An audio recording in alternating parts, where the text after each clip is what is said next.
Binuksan ng mga analyst yung usapan patungkol nga dito sa era by era sa pinaglaruan ng mga magagaling na player o NBA player.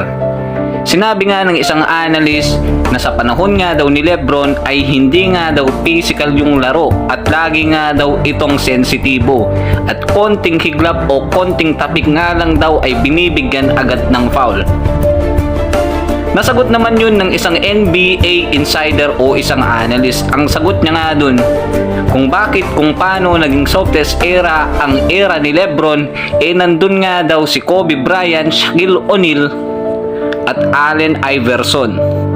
Kung sasabihin mo nga daw na softest era ang pinagdaanan ni Lebron, paano na nga daw yung tulad nila Paul Pierce, Kevin Garnett, Lamar Odom, Kobe Bryant at marami pang iba?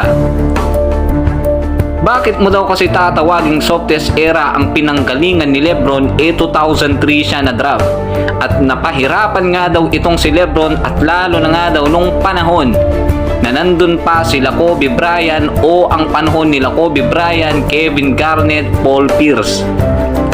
Sinabi nga din ni Paul Pierce at itong si Kevin Garnett, bakit mo daw sasabihin na softest era ang pinagdaanan nila? Halos parang sa kanila nga daw galing yung physical o yung hindi basta-bastang play o laro dito sa NBA. Sa panahon daw ni Lebron, ayon dito sa isang NBA insider, ay napakahirap nga daw makakuha ng kampyonato dahil nga sa physical. At wag mo nga daw ikukumpara yung panahon nila Michael Jordan, nila Magic Johnson dahil nga mas mahirap nga daw yung physical nung 2000 hanggang 2010. Lagi daw kasing ibabato nitong mga haters ni Lebron na hanggang ngayon nga porket nandito si Lebron sa NBA o sa liga, sa kanila nga o sa kanya sinisisi yung softest era dito sa NBA.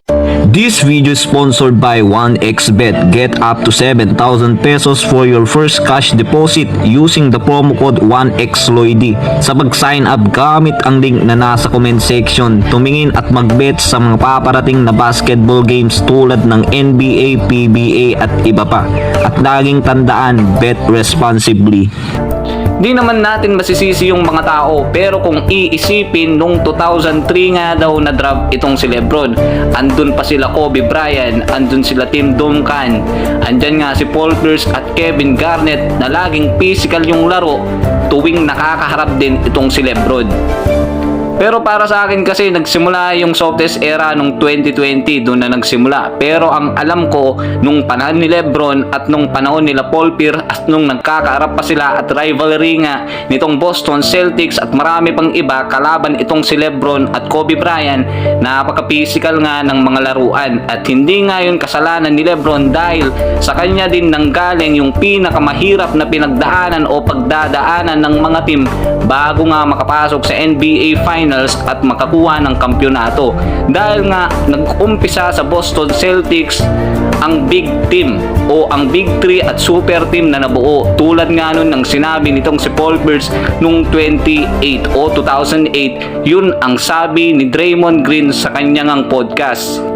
Ganon din siguro talaga pag walang magawa tong mga haters, lagi na lang binabatikos o pinapasa kay Lebron yung mga mali dito sa NBA. Ganon siguro pag di mo talaga malampasan at hindi magawa ng idol nila yung mga ginagawa ni Lebron. Kaya hanggang dito na lang.